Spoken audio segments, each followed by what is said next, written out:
Broadcasting from Orchard Park, New York, and Boca Raton, Florida, it's the Freight 360 podcast. From freight broker sales tips to sports talk, this podcast is all about helping you grow as a freight broker. We're your hosts, Nate Cross and Benjamin Kowalski. Let's talk freight.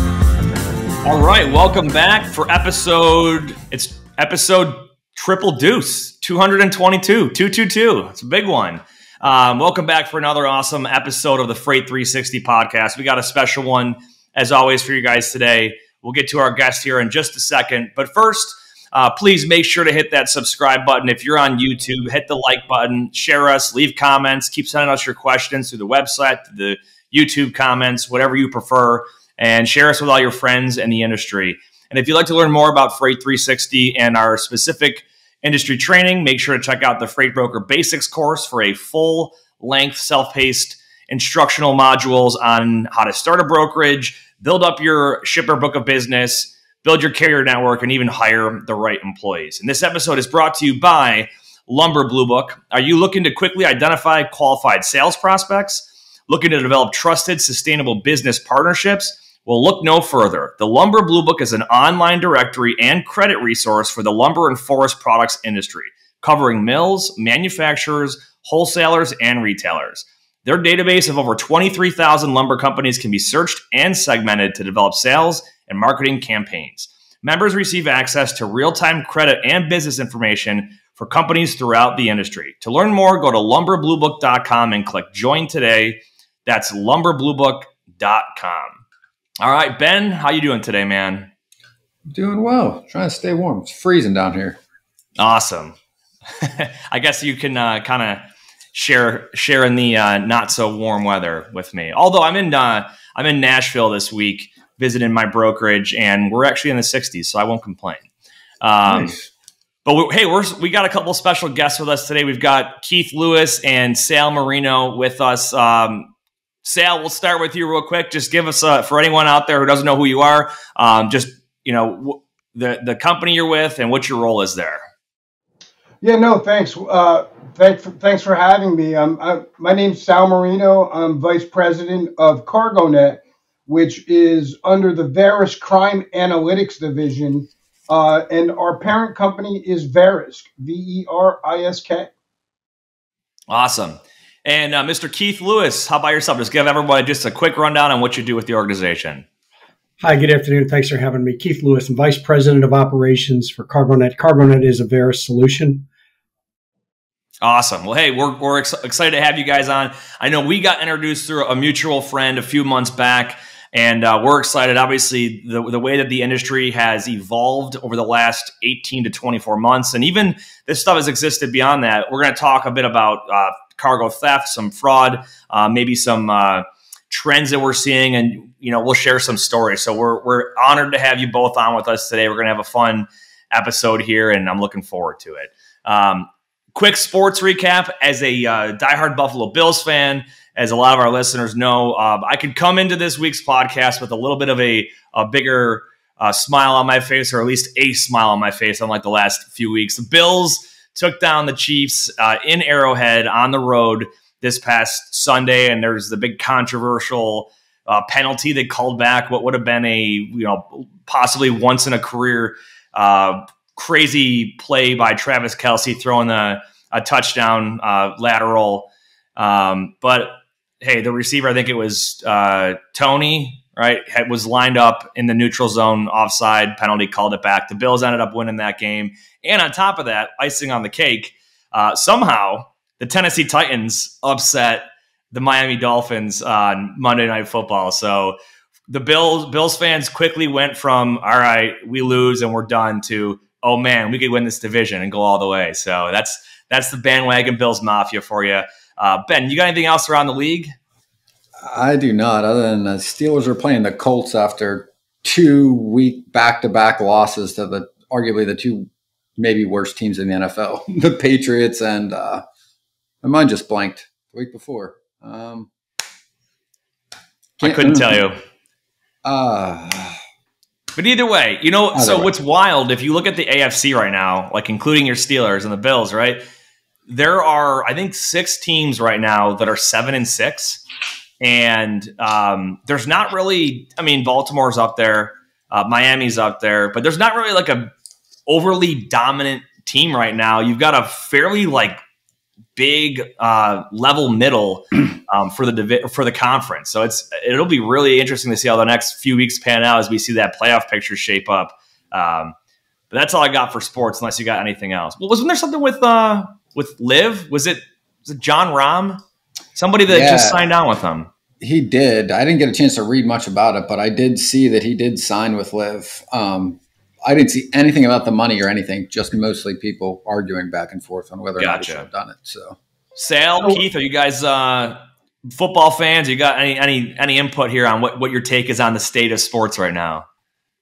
I am a diehard football fan, and even more so a New York Giant fan. And we can't overlook Tommy Cutlets DeVito coming in, hometown kid. I don't know if you guys know the backstory. I heard about it after it was Monday night game as well. Yeah. He grew up 12 miles from Giant Stadium. He went to high school. He was a high school star standout. 8 miles, right, from Giant Stadium. Third string quarterback. Danny Dimes gets busted hurt. Danny Dollars now, right? Backup quarterback Tyrod Taylor hurt. This guy comes off the bench. They go into overtime against the Jets. They wouldn't let him throw the ball. The fans go nuts. They practice with the kid 1 week. He gets first team reps. He's 3-1, 3 straight victories. And I don't know if you've noticed, but they've got this Italian thing going. Oh yeah, right? Oh yeah. And that's how they high five, right? They do that. It's a great story, and we're excited to have a couple of victories. Where are we going? Nowhere fast, but at least we get a taste of a couple W's in the interim. And we should have beaten the Bills. Yeah, well, it is what it is. It's crazy, though. We've talked about this in the last couple of weeks. There are so many teams right now that are playing with backup quarterbacks just due to injuries throughout the league. So I did see I heard a lot. I didn't know much about him until Monday night when I was catching parts of that game. And it's awesome hearing the story about him being a hometown hero, He lives at home, NFL quarterback, lives at home. And they said, how do you live at home? You're an NFL quarterback. He said, my mother makes the best chicken cutlets, and she still makes my bed. Why would I leave? Why move? So, but and I would say that from I know Keith is more of a college fan than a pro fan, right? Keith, he's the Bulldog, I'm still heartbroken over my Georgia Dogs. Go Dogs, sick 'em. I am heartbroken over that loss. Yeah, that's tough, especially after having. You guys won the title the last 2 years, right? Yes. Yeah. So, well, we're getting into we'll be approaching bowl season here and the championship in just a few weeks. So, all right, we'll shift gears into news here. And Ben, we're going to be we had a listener Q&A come in. We'll talk about on our Q&A section on upcoming Tuesday's podcast.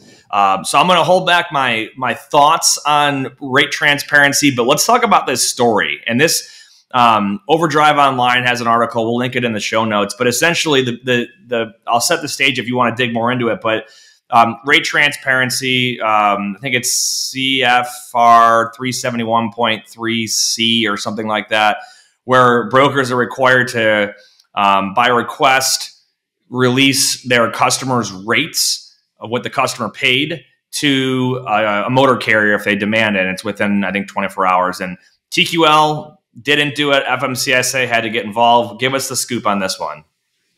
Yeah, I mean, I saw the headlines and didn't know that it was true when I first started seeing it, because basically the headlines were like FMCSA, raids top 5 brokerage, knocks down the door at TQL. And I'm like, I feel that's super doubtful. Total clickbait when you actually peel back the layers. And this was the first legit article I could find 2 days ago related to it. And yeah, the FMCSA did not walk into TQL. It was a virtual basic audit over this load. They requested the documents. They were provided. And at the end of the day, Like, I think TQL withheld like 44% on this load. And it seemed like it was really more over accessorials, like the carrier felt like they should have been approved and weren't, is what it seemed like happened. And then basically all the carriers started screaming and saying, this proves the brokers are keeping all of the money and that shippers are being ripped off, right? And it's a really good article because Ken Adamo, who've had on the show multiple times, chief analytics at DAT, just started sending over some data on like all of the broker margins that get processed. And it's like around 13% across the board, right? And he really does a very good job in this interview of articulating why this is really kind of ridiculous in the first place. Has really nothing to do with carriers versus brokers at all. And if you look amongst the loads, he even goes through a really good example. He's like, yeah, like brokers will negotiate contracts on a yearly basis. And guess what happens when the market goes down? Some of the brokers win. Guess what happens when the market goes up? The brokers lose lots of money. And this is only, and we're looking at one isolated load here. That's not indicative of the entire market. Well, and that's what he did. He then provided all of the data he had on the market and showed that it's not indicative of the market whatsoever. It's a one-off situation. And it also has nothing to do with whether or not, carriers are getting paid what they feel they are. That has way more to do with the economy, freight moving through the system, and what other carriers are willing to run freight for, which has really nothing to do with the brokers. Also, even in the top second line of even this article, it says, real issues driving the animosity have little to do with individual loads, carriers or brokers. Agreed with. Then it says, has a lot more to do with a system that needs reform. Like, I don't really think the overall system needs reform whatsoever. There's contention around, because it's not a law, it's a regulation, and there's a bit of a gray area as to how enforceable it is. And then I've read later too, I've reached out to a couple of attorneys to see if they want to do an episode with us on how this is even playing out, because there's an advocacy group for like small truckers, and I can't remember the one, was suggesting that like lawsuits could have been filed to set a precedent that weren't. And I'm just really interested in how and where this is probably going to play out, more so than this individual instance, to your point, that was mostly clickbait. And I'm sure lots of people are aware of it at this point. Exactly. There was a post on LinkedIn, I think yesterday, where somebody, he's a younger broker that's fairly active on social media. I forget specifically what his name was, but he said, like, why is no one talking about this regulation? And I went on and I left a couple of remarks about it. And I'll get into that on the final mile when we do the podcast. Yep. That'll come out Tuesday. But there's a lot more to it than just, hey, we're going to disclose rates and everyone's going to be happy. There's legal things in customer contracts that could prevent it. And I don't want to get into it right now, but it was interesting to see that news break. So, yep. So the only thing I wanted to add to that, I don't know if you read it in the article, but buried at the end, when they're talking about the 44% margin. Yep.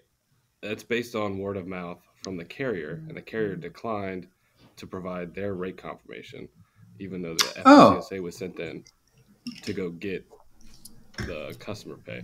Which I thought I did see that. That's juicy. Note right at the bottom of the article that nobody else has talked about. Interesting. So single source, it's not been cross-referenced or verified against a secondary source. So it's really not too valid of data there, but who knows? Well, Ben, let's give a shout out to our friends at DAT. We're going to talk cargo theft and fraud. Tired of struggling to find accurate rates and the right carriers for your freight? With DAT1, you can access more than 500 million posted loads and trucks every year. That's 3 times more capacity than any other load board. Plus, their integrated freight management system makes it easy to cover loads 24/7. They have the most trusted network of carriers, brokers, and shippers in the industry. You'll get real-time rates on every lane, so you know exactly how much a shipment will cost before you commit to it. Plus, you get instant access to top bids from qualified carriers around the country. Get 10% off your first year of DAT1 when you visit our link in the show notes. Excellent. All right, well, let's get into the content today. So, Sal, Keith, you guys already introduced yourself, and CargoNet, obviously it's a Verisk solution. Tell us a little bit about, and I don't care who takes the point here, tell us a little bit about the organization, where it came from, maybe how it's evolved over time, and really what the goal is or the focus, your mission, and how it applies to freight brokers that are out there. Sal, I'll let you take that. Okay. So Verisk is a multi-billion-dollar organization. We have estimated 50 companies and 300 products. We are of global nature and are headquartered in Jersey City, New Jersey. Our mainstay has been helping the insurance industry make more informed decisions using big data analytics. So we have a multitude of business units and products that service insurance underwriters, helping them mitigate insurance fraud. We have companies that take in supply chain risk data, anywhere from piracy to political unrest, social unrest, a bridge is out, right? And then we have a lot of other business units in the building that are, again, repurposing data analytics to provide data-driven decision making support. So, as a freight broker, the majority of our audience is freight brokers. The actual CargoNet portion of Verisk, what does that service provide to the 3PL industry? Yep, great. Thank you. So I'm going to go back about 16 or 17 years ago. The insurance industry had come to Verisk and said, we're getting creamed on cargo theft claims. We know that you have a product that aids in the recovery of construction equipment, farm equipment, things of that nature. There's a product called National Equipment Register that has been a part of Verisk for many years prior to CargoNet being launched. And they said, we need help. Can you build something similar to the National Equipment Register that will help in the recovery of cargo theft, and then more importantly, prevent it from happening in the first place? So we quickly identified we needed to get weigh-in from law enforcement. And our general manager at the time had connected with Keith, and I'll let him take the story from there. So I was still an active agent with the Georgia Bureau of Investigation when I met with the prior general manager. I worked supply chain theft, anything to do with supply chain theft, fraud, theft, fuel scams, comm checks, every aspect of it, probably for the last 15 years of my law enforcement career. I met them at a conference and they asked me to help them design this system that would, where we could take in data, basically like a law enforcement report, a face sheet and a narrative and a property section, which would lead into a broadcast alert, and then aggregate that data in a system to put the dots on the map where the crimes occurred. Also, investigative support. If I'm looking, and they wanted somebody that was somewhat similar to my background, which it worked out perfect for me when I retired, that could take all that data and do a link analysis, connect the dots, and provide law enforcement with support to say, well, this crime occurred in Florida and this one occurred in Tennessee, but these two criminal operations are the same. So we can provide that information to law enforcement. And a lot of federal cases were made at the time, and they're still being made like that. There's still a few out there that are being made. And we also provided information to our clients on who the bad actors are. So if I'm a client and I've got trucks going up and down the road, it's just like if you live in a city street, you don't want your child walk in front of a house with bad activity going on. You'd like to know that information. So you don't want your truck stopping in an area of the country where there's a lot of crime occurring. For number one, for your driver safety, we want to look out for the driver first and foremost, the product and the equipment. So we're providing that data, the intelligence, whether it be a dot on the map or some type of other intelligence actionable information that will help them, prevent a supply chain theft. So let me ask you this. I'm going to ask a lot of questions that may seem very basic to you guys, but you guys are involved in this on a regular basis, whereas Ben and myself are not. I've dealt with loads held hostage and cargo theft in the past.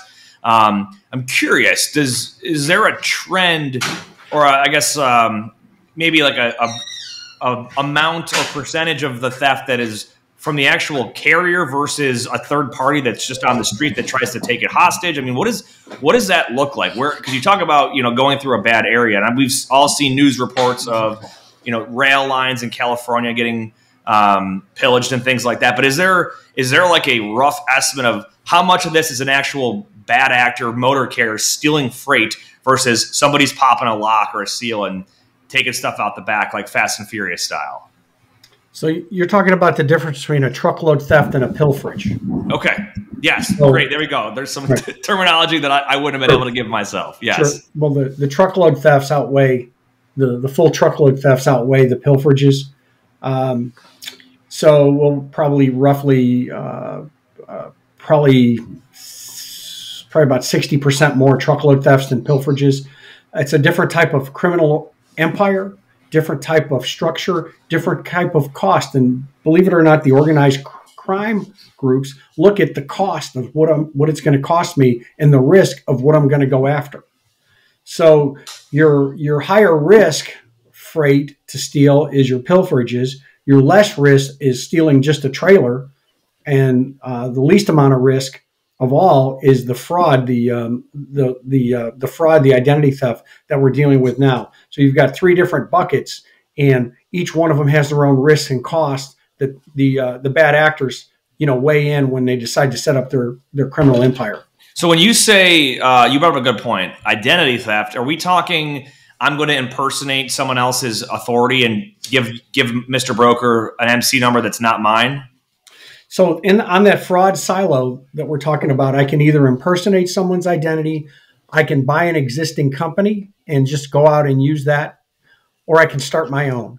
So there's different subgroups. The tentacles go far and wide is the type of fraud that's going on right now. So start my own company. It's easy to do. Buy a company that's and buy all their history and their receivables and everything that goes with it. You get the bad too. You get the claims probably, and then or just go out and take one off the internet, off a rate confirmation. If you look at how easy it is, everybody puts all their corporate officers on the internet. A lot of these companies are putting their rate confirmations, their insurance. They're posting them on the internet to make it easier to do business with drivers and other shippers and the like. So that's a very easy way to go. So my question, I'm really curious about this too, because as I was looking through all this in preparation, my guess is that third bucket is the biggest because it's the least risk, it's the fastest. And anecdotally, I am hearing way more instances from everybody in the industry in that third bucket. Can you put some numbers on each of those buckets, even rough numbers as to estimates for this year? I'll give you some percentages. We're not through the end of the year yet, but we'd say on the fraud side, Sal, correct me if I'm wrong, we're up 600+% on the fraud side. Wow. And on the traditional cargo theft, we're up about 60%. So the thing you have to remember is the way the industry moves, and you make a good point, the industry's moving freight at light speed.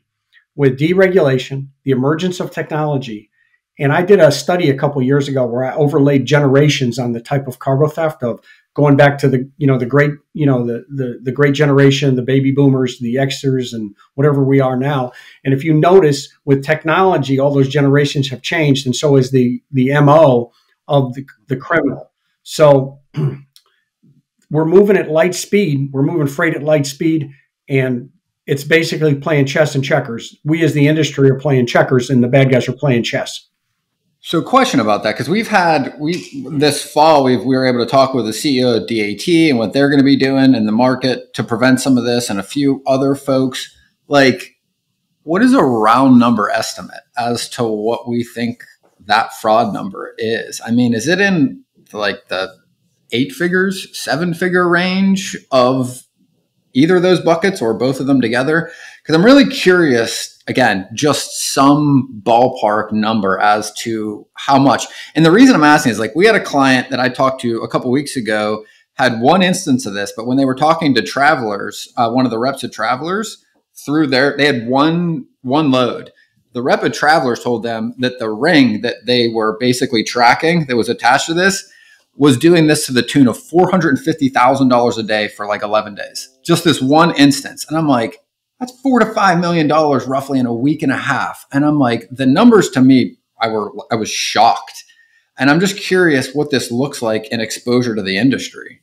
And then you guys sent us over a slide deck too. And I just want to interject real quick. And I'm wondering if these numbers correlate. So it was year to date, it looked like close to 2,300 instances of theft, and then the year-to-date average total loss is about $143,000 per instance. So basic math puts that at over 300 million. That's per shipment.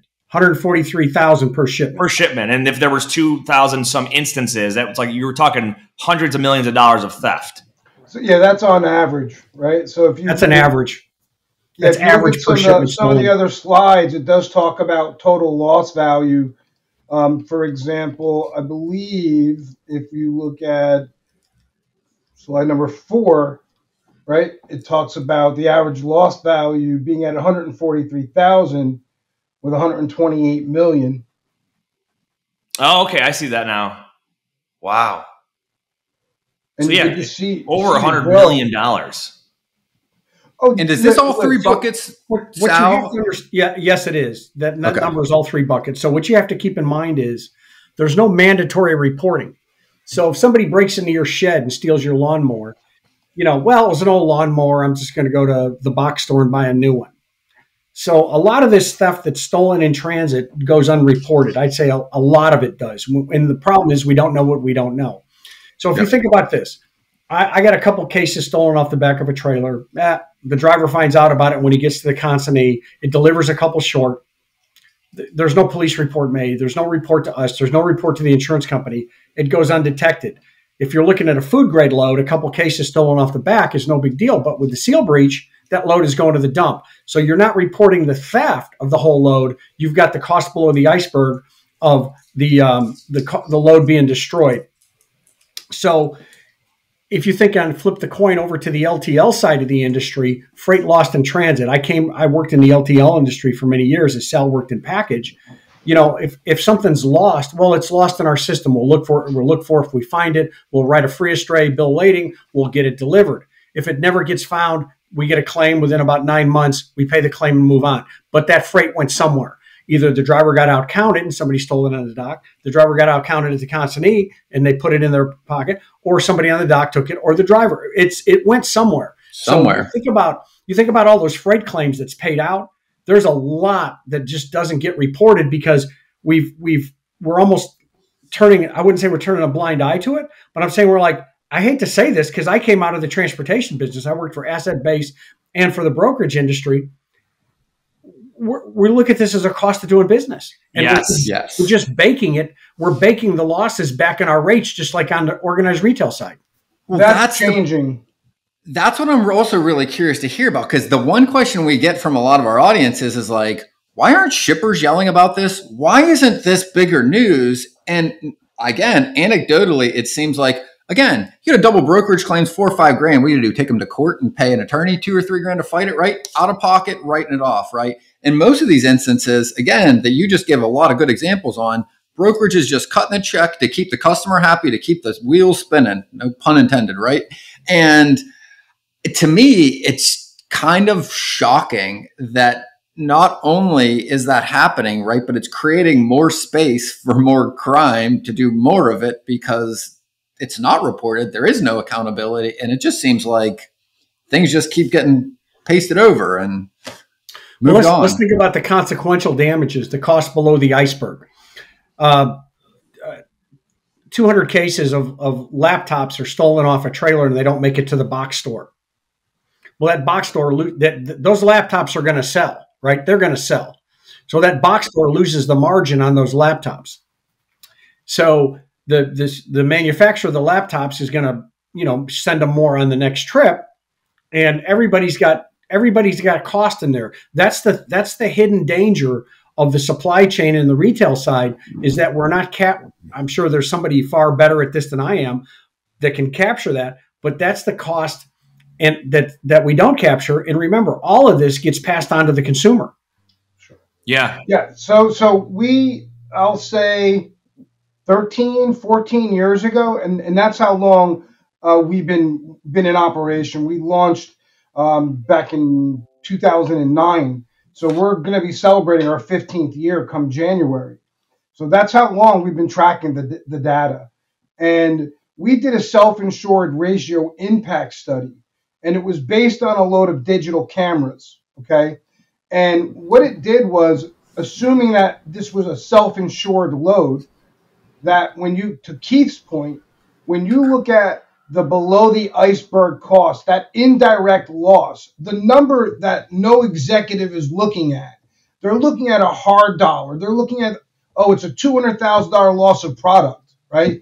But at the end of the day, that product now needs to be re-imported, repacked, reshipped. You got to pay the duties, the VATs, the taxes again. You got to dray it again. It's got to be stored in a warehouse again. There's empty shelves, consumer confidence. There's a bigger impact to your business than just $200,000 of lost product.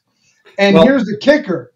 In order to offset, because it was a 10-to-1 ratio based on the study, in order to offset that $200,000 loss, you would need, as a self-insured, need to generate an additional $2 million in new sales revenue.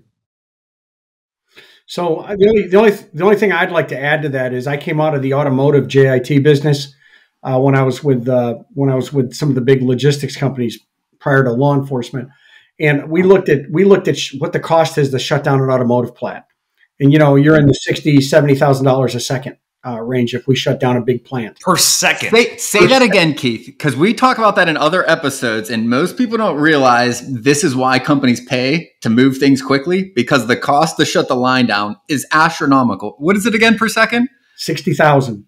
Oh my! 60 grand per second. That's wild. So I've got to, because they have to pay all the labor, and then the delay, it shuts down everything. Everything going to the paint booth, everything. So I worked for a small parcel provider. I won't say the name. And there was a time where there was an aircraft that was downed in Russia. They paid an astronomical amount of money because the shipment was a part for a production line, right? Mm-hmm. Assembly line. The line was down, and they paid over six figures to have this little part shipped in express. It came in like less than 48 hours, right? Because of the fact of the cost to have that line shut down was far greater than that $100,000 shipment. Yep. It's wild. So real quick, we're going to take a break and give a shout out to our friends over at Lean Solutions Group. Is your freight brokerage hiring? You've got to check out Lean Solutions Group, the industry leader in nearshore staffing for logistics companies. They've got offices in South America, Mexico, and the Philippines. They offer a wide range of staffing roles from back office operations, including web development and marketing. Partner with the best. Visit www.leangroup.com to learn more. All right, so we get a question a lot from, I've seen it with brokers within my company. I've seen it from listeners that follow our show. They ask, a driver is holding my load hostage. What do I do? And what I want to kind of break down here is, where do we draw the line between a driver's just threatening because they want more money versus they're actually holding it hostage? Where do they cross the line to it's a stolen load? Where does that theft, where do you cross the line there? Well, I let Sal handle those questions. He's in sales and he knows how to talk to people. So we usually let Sal handle our hostage loads. So here's the humor there. It's not really funny. we never set out to track hostage loads, and we don't. However, has been a larger problem for our members than we really anticipated. So from time to time, we do get dragged into the mud, and try and give some advice on how we can help them. And a lot of it's just kind of some hand holding and explaining that you have to really, as Keith would say, you can kill more bees, with honey. With what does it say? I say kill them with kindness. Kill them with kindness. And we've tried not to get involved because there's multiple parties already involved. We'll look at it, we'll peel the onion, we'll dig in. It's often we see that it's the transportation broker that they were wrong, right? And they needed to do right, and they didn't, which led to that. But on the flip side of it, we definitely see where fraudsters are taking advantage. And it's a mixed bag with hostage loads. So it is something we try and stay away from. But Keith, I'll put it back to you, Keith, because you can talk better about the law on when that converts over to a crime. So, I wanted Sal to kind of give the overview of our view on it. And I'll just tell you, a hostage load today is different than a hostage load a dozen years ago. As I talked about, the tactics change with the generations and the technology. So back when I first started doing this, working for Verisk, a hostage load could be, you overloaded my truck by 4,000 pounds. I got a ticket and I want you to pay the ticket. And the shipper, whoever intermediary says, no, we're not going to pay it. That's on you. So some of them were legitimate, right? That falls on the driver. So or they were intentional. Like you on the load confirmation, you said 30 pounds and it was 34,000 pounds. And the extra 4,000 pounds broke my axle and I want $10,000. Now we know that that's not reality, right? So where I would come in and say, well, look, I'm speaking from, my father owned a trucking company. I grew up in this industry and I would speak from experience. And I'd say, we know that didn't happen. And I could say, what are you really looking for? Because at the end of the day, back 10, 12 years ago, the person holding the load wants money and the person that wants the load delivered just wants to deliver and they don't want to pay out a lot of money. So we try to come up with, that happy median of what to do. And I've even had them where there's language barriers and I've had to go out and find people. I had to go out and find somebody to speak a foreign language for me one time to communicate better. So, but the hostage loads today are more intentional. We're seeing companies, as I mentioned earlier, I bought this company for their receivables. It's kind of a good lead in because I mentioned it earlier. I bought this company for their receivables and now I own it. And going through the receivables, I see that you short paid for this claim or that claim or the accessorial charges, or, you didn't pay back our lumper and now we want it. Or this is my cousin's company and I'm helping him. And I don't just take one load, I take a dozen. We've had them where they've had taken, 12, 15 loads in 1 week. And they took so many loads, they forgot where they put them once the victim here paid it off. So you asked the question, where does it come in from just a civil issue to a crime? I say when it becomes unreasonable and it's a time, and there's no flow chart on this. When time passes and the demand is unreasonable, then it's theft by extortion. So I'm not going to negotiate with a madman. That's not going to happen. Or a terror, whatever you want to call them. I'm not doing it. I used to do it, and it just got to the point where, for whatever reason, they're stuck on the X and they won't move.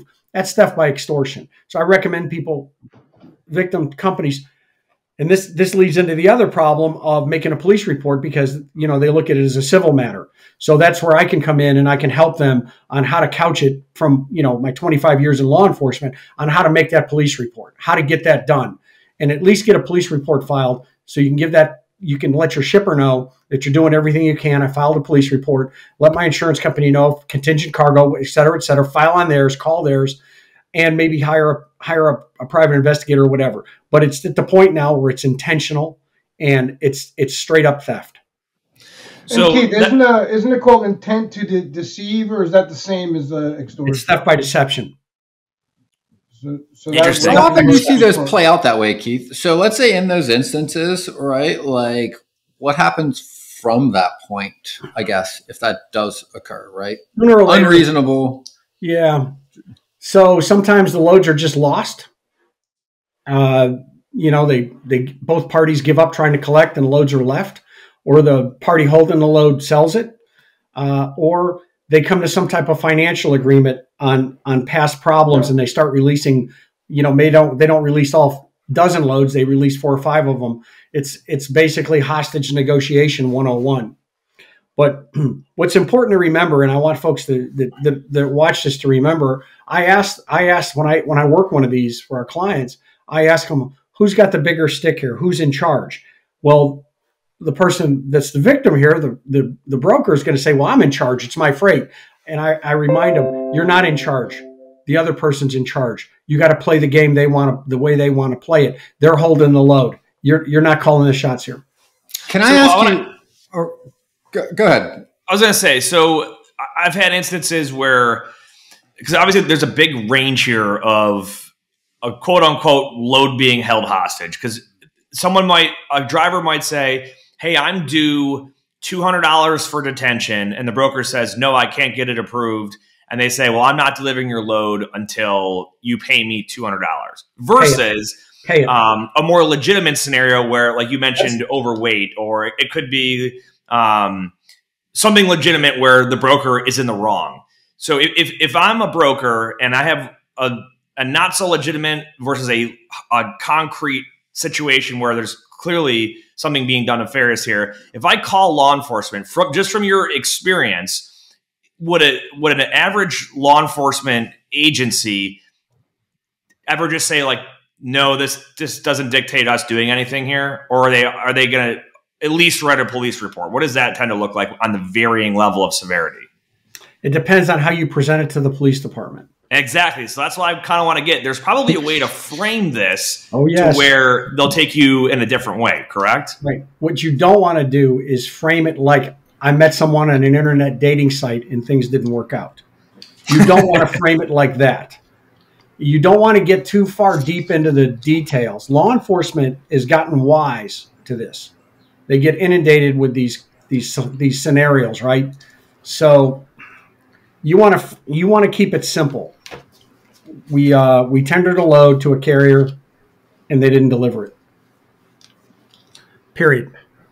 And get the initial case made, get the initial report made, and then once you get that case number, I always tell people, now you can escalate this up the chain to the detective division. And I did everything in law enforcement. So I was a uniform officer, I was a detective, and then I was a state investigator with the Georgia Bureau of Investigation. So get that initial police report made, and then you can escalate things up the ladder. The problem you've got is venue. Well, where did the driver pick it up? Where's the load going versus where is the load right now? We don't know. So how do I work that as a law enforcement officer? The load picked up in Chicago and it's going to Philadelphia. Okay. How do I work that as a Illinois officer? Or how do I work it as a Pennsylvania officer? Because I don't know where the load is. Basically, you're just taking a report and trying to make a phone call to help them negotiate it down. And by the assistance of the internet on hostage loads, you can go out and Google it, and there's advice and tips on all these internet lawyers, these folks that got their law degrees on the internet, on that it's legal to hold these loads hostage. You can do whatever you want, and it's not. Well, only a judge in a courtroom can award them possession of the freight. Yeah, and then I would add to that, and Keith, I know you'll set me straight. But from what I understand, if there's a hostage load situation, say you hire, I'm the driver, the carrier, you're the broker, you hire me to haul a load, I have a discrepancy, I hold that load hostage, right? I say, you got to pay me this or I'm not delivering it. That is a civil matter, right? Because that driver has the care and custody of the product. So from a law enforcement perspective, right, that's the way they're looking at it. They hold the paperwork that says they own that for the time being. Now, if same exact scenario, I don't hold. We'll edit this. Don't worry. The same exact scenario, because you know where I'm going, where they hold that load hostage. They have an issue. They have a discrepancy. I don't hold that load hostage. And then a week later, and I don't say anything, right? A week later, you give me another load, and I hold that load hostage for payment on the other load. Isn't that, Keith, where it falls into intent to deceive, and it is a crime? It's theft by deception, yes. So it's with the intention, yes, it's theft by deception. So in the first scenario, a driver can't take possession of it. He doesn't own it. Whoever, you have to read the bill of lading to see who actually owns the goods. By the driver doing that, it's called theft by conversion. By not delivering the load, he's converted it to his property, and it is a crime. However, find somebody that can prosecute that, and work that crime. It's literally impossible. It's like loaning your lawnmower to your neighbor and he doesn't bring it back. That's theft by conversion. You loaned me this lawnmower and you wronged me somewhere in the past, and I'm holding the lawnmower. That's theft by conversion. Can I ask? All these things are wrong, and there's laws against all of them. You've just got to figure out how to put your case together, and you've got to figure out how to work the case. Can I ask, because all of this, and this is going to sound like a silly layman question, right? But it's like, this just really reminds me of like what I read about prior to the FBI and organized crime. And then, you basically had gambling, and then they ran wires across the country, and they went, well, we need new laws to track criminals across the states. And now, everything then transitions, right? It seems like we have that infrastructure, but it seems like there's a lot of holes in its ability to enforce this. Like, I'm kind of shocked there's not more theft, honestly. Like, how do any of these guys get prosecuted when you can't find the load? If they don't find it, is there a portion of which that they how do they get caught when they're not worked through? I mean, honestly, I feel like maybe we're missing the boat a little bit here, because a lot of the focus of this conversation has been hostage load situations, and that's not really something we see all that much. Not nearly to the what we're seeing from the level of fraud and identity theft scam. And Keith's heard me say this, and he's said it. The industry is under assault right now. They're under attack. The cargo criminals and the fraudsters and the bad actors, and I don't mean Vin Diesel, sorry Vin, but at the end of the day, they are taking advantage of, as Keith really clearly put it out there, the industry's moving way too fast, and they're taking advantage of that. So there's a lot of pain right now that we're seeing in the industry, and for the first time in 15 years, you talked earlier about, hey, it's the cost of doing business. I really think we're getting the attention of the C-suite now, where they're starting to pay more attention to it. Because it's one thing to have a theft or two. When you have 5, 10, 15, 20, it starts to really add up, and it starts to get the attention of everyone. So I talk to the transportation industry every day, all day. Brokers, carriers, I talk to retailers and manufacturers, insurance companies, and I hear their stories. And I'm starting to see a shift where they're starting to really pay attention and want to do something about it. So I do feel like, sometimes in life you have to feel pain before you make a change. Sometimes. I'd say really 99% of the time, Sal. Yeah, you've got nobody to be compelled, changes, right? Until they're compelled to change. Yeah. What do you think that's going to look like? I think they're being compelled. It's important for me to mention this, that people have a right in this country to do business freely, openly, without fear of being victimized. They're honest people that are conducting legitimate commerce, moving freight. Blaming the industry for the problem right now is like blaming Mrs. Smith for walking down the street and getting mugged and saying she didn't have a gun so she couldn't defend herself. We have to start focusing our blame for all these problems, not on the industry. but on the person committing the crime. Yeah. How do we see that shift, Keith? What is that going to look like? What it is, it's a perception that people have that, you know, we're always throwing the intermediaries under the bus because they didn't vet or were throwing it through, you know, DAT or FMCSA or truck stops. They're all taking a bad rap with all this stuff. I mean, FMCSA wasn't set up for security. They were set up for safety. I come from the before deregulation days, and that would be a whole episode on my experience with regulation to deregulation. But the FMCSA was set up for safety, not security. And who would have thought when we deregulated in 1980 that we would be seeing these problems? And all these problems are a result of and it's not a bad problem, but all these problems are a result of deregulation. Had we not deregulated, the cost of moving goods would probably be 10, 12, 15 times higher than it is now because of inflation. Deregulation was a great thing, but it also opened the door for all these problems we're talking about.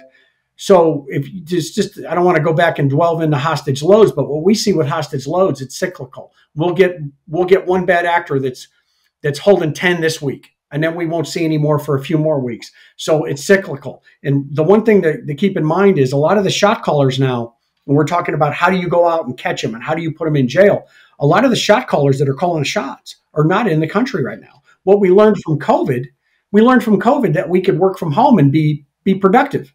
And then what we really figured out, we could work from anywhere on the planet. So now I can sit somewhere out of this country and I could have surrogates do all my bad acts for me and just let the chips fall and where they may, because they can't touch me because I'm somewhere else. So, you know, and on that, I would be remiss not to mention this. So we talked about, you know, the identity theft scenarios where the fraudsters are stealing the identity of a legitimate carrier and they are tricking the intermediaries into thinking that they are the legitimate company that they vetted. And then they're going on the load boards because they're now able to get freight tendered to them under that MC. They're bidding super low. You know, the broker looks at it. Hey, this is a win-win. I normally pay $2,000 and they're going to do it for $600. And then they'll take that and put it as a broker on another load board. And that shipment they'll start bidding on, you know, they're going to pay $5,000 for that same load. So a legitimate driver and carrier, and this is my point, a legitimate driver and carrier has now been tricked into thinking that they're just hauling a load like they do every day. What they don't know is they've been hired to boost that load. Yeah. And to add insult to injury, because we do a lot of defending of the industry, of the intermediaries, and, you know, we do our best. But at the end of the day, a lot of the, you know, the third parties, the 3PLs and whatnot, it's a lot easier to just flip a switch and shut them off and call them a bad carrier.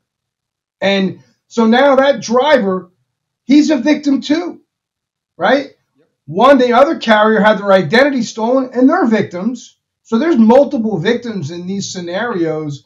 It's not just the broker or the shipper.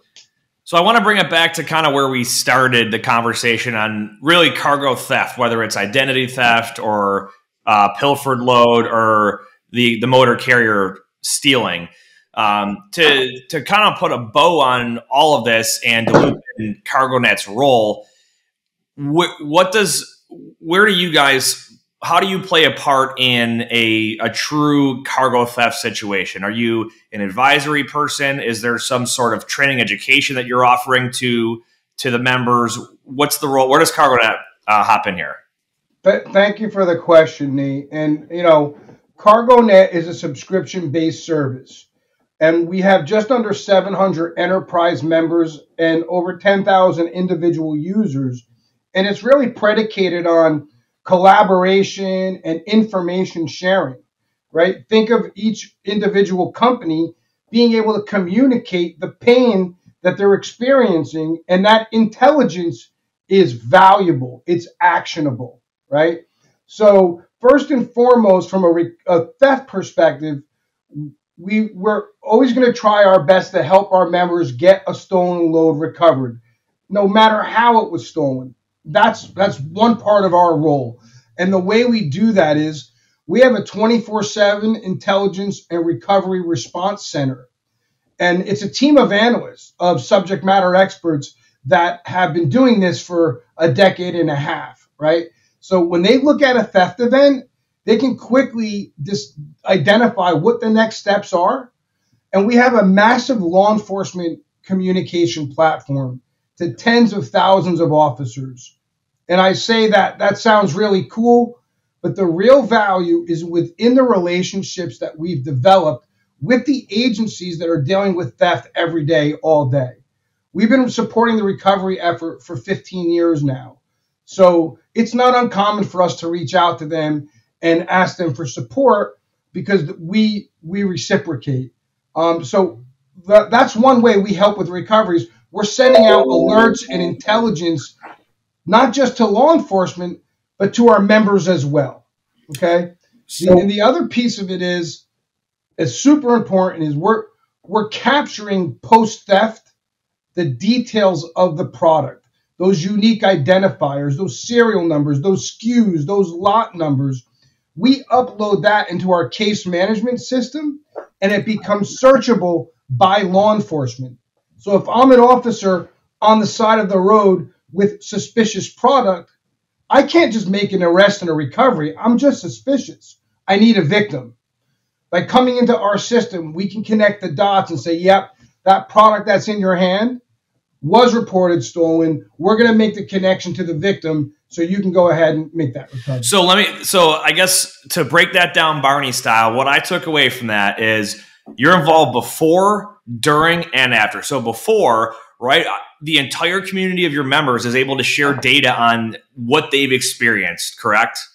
Yes, and we brand protect, right? Yep. So if ABC Trucking reports it to us, when we send that out to our members, they don't know it was ABC Trucking. Okay, awesome. And then during, obviously, you mentioned the that I'll just call it advisory role, right?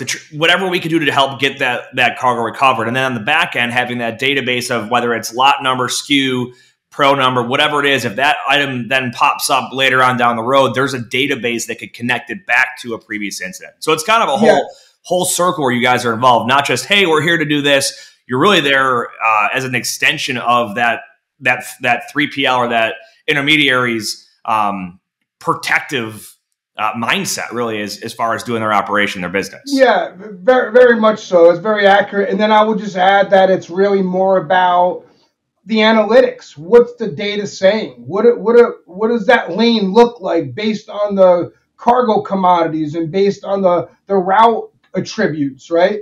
So what is my risk from when I go from point A to point B?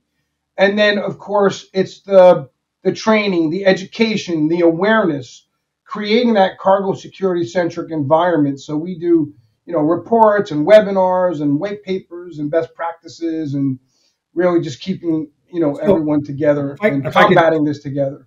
If I could just add one thing to that is law enforcement has us integrated in their workflow, and we have them integrated in our workflow. And one of the jobs I have, of the many hats that I wear here, is I'm a law enforcement instructor. I'm a post instructor, so I'm accredited. I can teach at a police academy. So I go out and I do a lot of training on cargo theft, and I don't need to train a police officer or an investigator on how to investigate a crime. They know that. They've been doing that. So where I come in is with the subject matter expertise is the industry nomenclature, how the bad guys operate, how to use our system, and how to work with each other. A lot of people think that if I'm in Atlanta and a load's stolen, that I make a police report with Atlanta, somewhere in the Atlanta area. The city of Albany knows, because they know it immediately. They know that truck's headed south to Florida or headed to wherever. They don't know. So there could be a theft in Atlanta, and that driver's driving right through Albany, and he's going to pass through a scale and pass through a bunch of officers. What we do is there's no national BOLO system for law enforcement for cargo theft. You do for your 7 deadly sins, your Part 1 crimes, but there's no hey, I'm going to send a teletype out on this right away and get this out nationwide. There is none of that. That's where we come in. We're notifying, and we regionalize our alerts. So one of the things we do is, if I know there's a theft, and I hate to pick on Atlanta, but that's where I'm from. If there's a theft in Atlanta, I'm not waiting for my analysts are working on a bolo. They're working on getting all the intelligence. I'm on the phone with somebody in South Florida, letting them know that, hey, that load was stolen 4 hours ago. They just hit the Florida line. It's headed to you. And we have documented recoveries of that notification, where we've actually, okay, we're getting the information. It's a stolen load of tires. We're getting this. We're getting that. I'm on the phone with Florida Highway Patrol, and I say, okay, we know the load's heading down on the he's in Tampa, but we know it's headed down on the eastern side of Florida. The trooper drives all the way across the state, and he intercepts the truck in Yeehaw Junction. So those are the kind of things that we do. Gotcha. Yeah, what's kind of neat too is, although it can be certainly helpful, we don't require tracking devices to be deployed on the loads to help with the recovery. And I think it's even deeper, where, as Keith was going with, we're pretty embedded into the investigation element of it. It's not just we want to recover it. We want to help. We want to help with arrests. We want to help with convictions. Anything we really can do to disrupt this criminal MO, that's a role we play as well. So one of the things we'll do there is we'll let the load roll. It's, in law enforcement, we call it letting it walk. We'll let the load walk to where the bad guy takes it, and now we know where they're taking it, and then we'll work with law enforcement on helping them secure a search warrant to go into that warehouse or that cross-dock or whatever. And they go in there and they find that load that they're tracking through us, and they find 4 or 5 other loads in there. Now we're working with them on, okay, who are the victims on this? And a lot of times somebody doesn't even know they've been a victim yet, and we're notifying them. One of my analysts is notifying them, hey, your load's in this warehouse. Gotcha. That's wild. This is a fascinating conversation. I've learned a ton. Both of you, I know we've gone a little long here. I appreciate both of your time. And in closing, if someone wants to learn more about CargoNet and your services, how can they best find you? They can just go to cargonet.com and there's click the link for ask for learn more, and someone will reach out to them very quickly. Perfect. We'll make sure we'll link a URL in our episode show notes as well. Ben, did you have any last questions or anything for them? I don't. Just really appreciate your time. Incredibly enlightened. I've learned a ton, even just in this short time frame. So I really appreciate you guys taking time. Yeah, we could have gone on for 3-4 hours about this. It's fascinating. Absolutely, stuff. Could still talk. I'm like, I've got a lot of other questions. I'm like, I know kind of where we are at time. We do a part 2, right? We do a sequel. We'll do a part 2. We'll do a part 2. Absolutely. Down. Really appreciate you guys for taking us in and considering us and letting us share the message. So if there's anything else that we can help with, don't hesitate to reach out. Absolutely. Well, Sal, thanks. Keith, thanks. Thank you. Ben, any final thoughts here? Whether you believe you can or believe you can't, you're right. And until next time, go Bills. That wraps up this episode of Freight 360. Check out the show notes for links to anything that we've referenced on this episode. And make sure to visit us online at freight360.net to see our entire library of episodes, videos, blogs, and more. And make sure to check us out on Facebook and subscribe to our YouTube channel for daily and weekly tips and content. And if you'd like your question answered on the show, fill out the Contact Us form on our site, and we'll see you next week.